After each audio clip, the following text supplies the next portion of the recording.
श्री असाउद्दीन ओवैसी जी।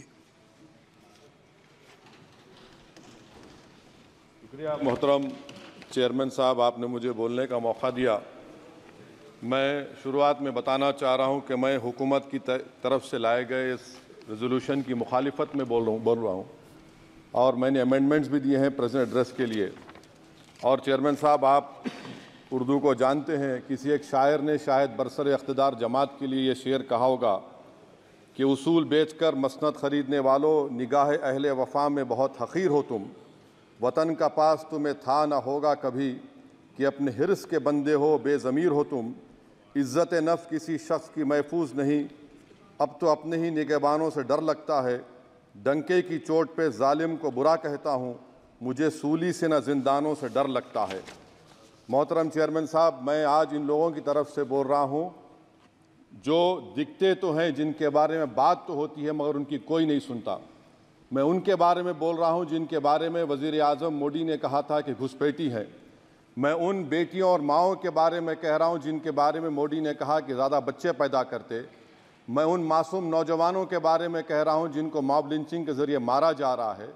मैं उन बेज़ुबान माँ और बाप के बारे में बोल रहा हूँ जिनकी औलाद आज इस हुकूमत के गलत कानून के चक्कर में जेलों में सड़ रहे हैं। सर, मैं दस्तूर जब इस ऐवान में बन रहा था, संविधान बन रहा था, तो उस वक्त अलहदा वोटर लिस्ट और इंतखाबी रिजर्वेशन की बात आई, तो उस वक्त के हमारे फाउंडिंग फादर्स ने, हमारे बुजुर्गों ने, दोनों समुदाय के हिंदू और मुसलमानों ने फैसला किया कि हम इस पर राज़ी नहीं होंगे। बल्कि उन्होंने क्या कहा था हमारे फाउंडिंग फादर्स ने, उन्होंने मुखालिफत की थी अलहदा वोटर लिस्ट की और इंतखाबी रिजर्वेशन की। उन्होंने कहा था, I quote sir, it is the duty of majority community to ensure that minorities are elected in the representative numbers. BJP मुसलमानों की नफरत पर जीतती है और मुसलमानों के नाम निहाद मसीहा मुसलमानों के 90% ज़्यादा वोट हासिल करते हैं, मगर फिर भी इस ऐवान के दरवाजे नहीं खुलते मुसलमानों के लिए, और सिर्फ 4% मुसलमान जीत कर आते हैं। सर, संविधान सिर्फ एक किताब नहीं है जिसे चूमा जाए, संविधान एक किताब नहीं है जिसे दिखाया जाए, संविधान एक सिंबल भी है, मगर संविधान एक हमारे बुजुर्गों के ख्वाबों की किताब है। हमारे जमहूरियत को हमारे बुजुर्गों ने इस तरह समझा, हमारे फाउंडिंग फादर्स ने इस तरह जमहूरियत को समझा कि इसमें हर समुदाय और मजहब और समाज के मानने वाले लोगों की राय को शामिल किया जाएगा इस मुल्क को चलाने के लिए, मगर इस ऐवान में सिर्फ 4% मुसलमान जीत कर आते हैं। मैं संविधान से जो मोहब्बत के दावे करते हैं उनसे कहूँगा कि कभी उठाकर पढ़ो कॉन्स्टिट्यूंट असेंबली डिबेट्स में कि नेहरू ने, H.C. मुखर्जी ने, सरदार हुकुम सिंह ने माइनॉरिटीज़ के बारे में क्या कहा था। सर, वतन अजीज़ का मुस्तकबिल कैसा होगा जब बीजेपी मुझे गायब करना चाहती है और दीगर हिज़्ब इख्तिलाफ की पार्टियां के लिए मेरा वजूद सिर्फ वोट डालना और अपनी खबर में जाकर सो जाना है। इसीलिए आप देखते हैं कि समाजी इंसाफ है सर कि 4% मुसलमान जीत कर आते हैं। सर, इस ऐवान में ओबीसी समाज के एमपी अब अपर कास्ट के एमपी के बराबर हो चुके हैं। ओबीसी समाज के एमपी अब अपर कास्ट एमपी के बराबर हो चुके हैं और 14% मुसलमान सिर्फ 4% जीत कर आते हैं। CSDS का डेटा ये बताता है कि इस मुल्क में जो वोट बैंक है, जो एक मुश्त वोट डालता है, वो अपर कास्ट का है। मुसलमान का कभी ना वोट बैंक था ना कभी रहेगा। सर, 4 जून के बाद 6 मुसलमानों की मॉब लिंचिंग हुई, 11 घरों को मध्य प्रदेश में मोदी के बुलडोजर ने निस्तो नाबूद कर दिया। हिमाचल प्रदेश में एक मुसलमान की एक दुकान को लूट लिया गया और हिज़्ब इख्तिलाफ की पार्टियों की तरफ से सन्नाटा है। शायद अब वक्त आ चुका है कि लफ्ज़ मुसलमान का नाम लेना भी अब उस पर पाबंदी आयद कर दी जाएगी। सर, मैं ये बात बताना चाह रहा हूँ कि नरेंद्र मोदी को जो मैंडेट मिला है। एक मिनट,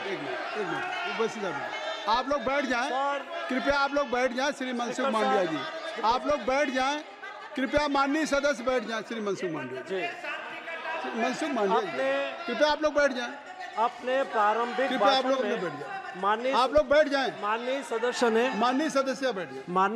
सदस्य ने अपने प्रारंभिक भाषण में जो शब्द प्रयोग करा है उसको ऑथेंटिकेट करा जाए।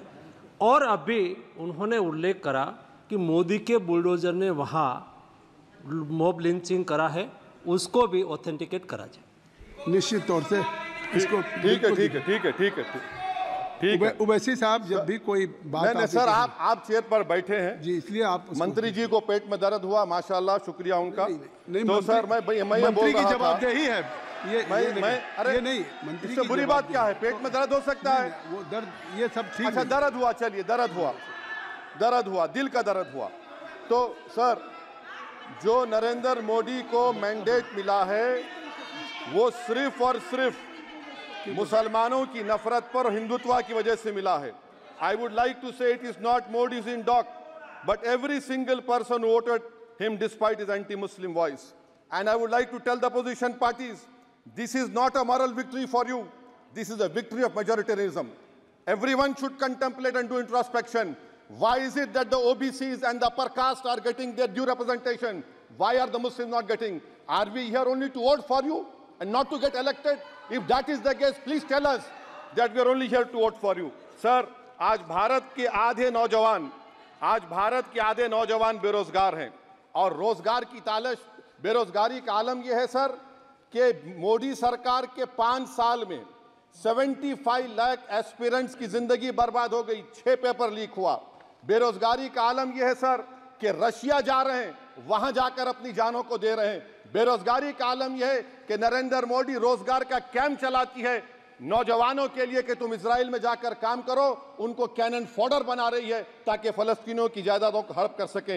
ये भी कंक्लूड कर। अरे सर मेरा टाइम है, कहाँ टाइम है सर? आप ये टाइम ले लिए मेरा सर, मैं 2 मिनट दीजिए। ये विश्वगुरु की पॉलिसी है, इजराइल को 27 टन हथियार जा रहा है। 9 मिलियन भारत के लोग गल्फ में काम करते हैं, क्या असर पड़ेगा? 47,000 इजरायली फलस्तीनी मार चुके हैं। क्या है हमारी पॉलिसी सर? क्यों हथियार दे रहे हैं सर? नस्लकशी हो रही है। सदर जमहूरिया के खुतबे में राष्ट्रपति के सर, मैं उसी पे बोल रहा हूं सर, उसमें लिखा हुआ है फॉरेन पॉलिसी के ऊपर, आप पैराग्राफ नंबर 25 देख लीजिए। सदर जमहूरिया में सैचुरेशन अप्रोच है। क्यों नहीं मोदी सरकार माइनॉरिटीज को तीनों स्कॉलरशिप को डिमांड करती है सर, उसको आपने बजट कम कर दिया। सर बनारस का बुनकर 18 महीने से मंडी का शिकार है, सूरत और बेंगलुरु जा रहा है। सर आखिरी बात कंक्लूड कर रहा हूं, आखिरी बात सर, पनून केस में निखिल गुप्ता, मोदी ने कहा था कि हम घर में घुसकर मारा, तो निखिल गुप्ता को किसने ऑर्डर दिया था पनून को मारने का? अगर नहीं दिया तो उसको बचाइए, और अगर दिया नहीं तो फिर उस पर पीएमएलए क्यों नहीं लगाते? और सर समाप्त करो, कमेटी बनाई आपने, उसका क्या हुआ? सर हम एससीओ को नहीं जा रहे। सर मैं आपको बता रहा हूं कि मैं अपनी इस तकरीर को टीपू सुल्तान की नजर, सुनिए सर, अब हो गया खत्म कर रहा हूं सर। मैं अपनी तकरीर को टीपू सुल्तान के नजर कर रहा हूं। ये टीपू सुल्तान की फोटो है, क्या आप इससे भी नफरत करेंगे? सर ये संविधान में टीपू सुल्तान की फोटो है जिस पर वल्लभ भाई पटेल ने साइन किया, श्यामा प्रसाद मुखर्जी ने साइन किया। ये आपकी नफरत है सर। आखिर में मैं अपनी बात को खत्म कर रहा हूं इस शेर पर कि क्या दिन दिखा रही है सियासत की धूप छांव, जो कल सपूत थे वो कपूतों में आ गए, थे इस कदर अजीम के पैरों में ताज थे, इतने हुए जलील के जूतों में आ गए। बहुत बहुत शुक्रिया सर। श्री गौरव गोगोई जी। धन्यवाद सभापति महोदय।